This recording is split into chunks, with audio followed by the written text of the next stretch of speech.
दोस्तों, मित्रों, नमस्कार नमस्कार। जय श्री कृष्णा, जय श्री कृष्णा, जय श्री कृष्णा। कर्ण दुर्योधन का गुलाम कैसे बना, आइए हम इस रहस्य का उद्घाटन करते हैं और इस रहस्य के बारे में जानते हैं। लेकिन जानने से पहले चैनल को लाइक और सब्सक्राइब जरूर कर लीजिएगा। हमारे प्रिय सज्जन भाइयों, नमस्कार, जय श्री कृष्णा, जय श्री कृष्णा। कर्ण को बहुत बड़ा दानवीर कहा जाता है। कहा गया है कि कर्ण एक थाली सोना प्रतिदिन दान करता था। कहाँ से दान करता था यह किसी को पता नहीं था। कर्ण और दुर्योधन परम मित्र थे, लेकिन कर्ण गुलाम नहीं था। दुर्योधन अपनी चालाकी से कर्ण को गुलाम बना दिया। इस रहस्य को जानने के लिए दुर्योधन बड़ी कोशिश करता रहा। कर्ण एक जंगल में जाकर के देवी की पूजा करता था। उस देवी का नाम अष्टभुजी देवी था। उस देवी के मंदिर में एक पक्षी रहता था। पक्षी जो समय का ज्ञान कराता था। सुबह भोर में पक्षी जब आवाज लगाता था, तब कर्ण अपने घर से निकलकर देवी के सरोवर में जाकर के स्नान करता था और स्नान करने के बाद देवी के मंदिर आता था।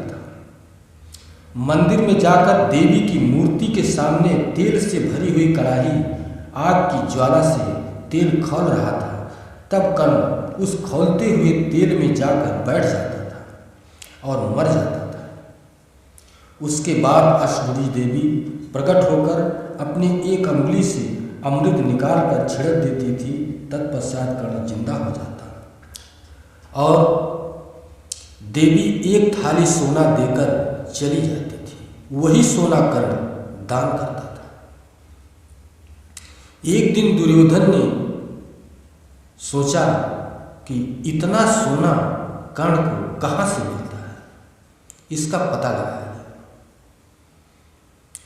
यह रहस्य जानने के लिए दुर्योधन कर्ण का पीछा करने लगा। रोज चुपके से आता, चुपके से देखता इधर उधर, लेकिन पता नहीं लगा पा रहा था। एक दिन भाग्य ने इसका साथ दिया। एक दिन जब भोर में पक्षी की आवाज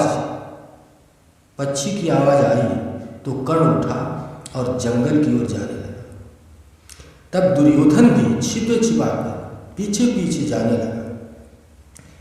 कर्ण सरोवर में स्नान किया और देवी के मंदिर में गया और खौलते हुए तेल में बैठ गया। तब देवी प्रकट हो गई और एक थाली सोना देकर चली गई।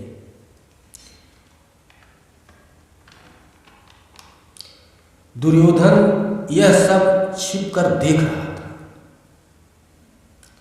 यह सारी सच्चाई जान ली। सब जानने के बाद दुर्योधन कल सुबह भोर में सरोवर के पास जाकर बैठ गया। पक्षी की आवाज का इंतजार करने लगा। उसके बाद पक्षी ने जब आवाज लगाई तो तुरंत दुर्योधन बहुत जल्दी में चुपके से स्नान करके दूसरे रास्ते छिपकर देवी के मंदिर में जाकर खौलते हुए तेल में जाकर बैठ गया और मर गया। देवी प्रकट होकर अपने अमृत से दुर्योधन को जिंदा करके एक थाली सोना देकर चली गई। तब दुर्योधन सोना लेकर अपने नगर को चला गया। इधर कर्ण रोज की तरह आए। इधर कर्ण जब खौलते हुए तेल में बैठा और मर गया, तब देवी प्रकट होकर कर्ण को जिंदा किया और चली गई। तब कर्ण सोच में पड़ गया कि आज तो देवी ने सोना दिया ही नहीं, हम कहाँ से दान करेंगे। हमारे द्वार पर दान लेने वालों की लाइन लगी हुई है। तब देवी के द्वारा आकाशवाणी हुई कि हे कर्ण, आज तुमसे पहले कोई दूसरा सोना लेकर चला गया, इसलिए आज तुम्हें खाली हाथ जाना पड़ेगा। देवी ने कहा कि आज के लिए कहीं से लेकर काम चला लो। तब कर्ण सोचा कि अपने मित्र दुर्योधन के पास चलते हैं, वहीं से सोना लेकर दान कर देंगे, वो हमारा परम मित्र है। और चल दिया। कर्ण दुर्योधन के पास पहुंचा और कहा कि मित्र, आज हमें एक थाली सोना उधार दे दो, एक थाली सोना उधार दे दो। और दुर्योधन ने कर्ण की बात मान ली और सोना देने को राजी हो गए। परंतु दुर्योधन ने कहा कि हे मित्र, हमें क्या मिलेगा? हमने तो सोना देने को राजी हो गया, लेकिन उसके बदले में हमें क्या मिलेगा? तब कर्ण ने कहा कि मित्र, जो तुम्हारी इच्छा हो मांग लो। तब दुर्योधन ने कहा कि हे मित्र, यदि देना चाहते हो तो तुम हमें अपनी यह जवानी उधार दे दो, हमारे अधीन कर दो।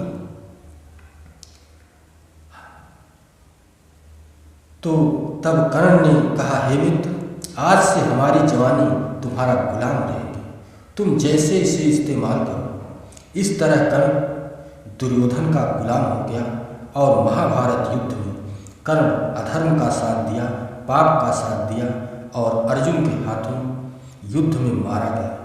अब कथा अमृत समाप्त होता है। मित्रों, दोस्तों, सज्जनों, नमस्कार। जय श्री कृष्ण, जय श्री कृष्ण।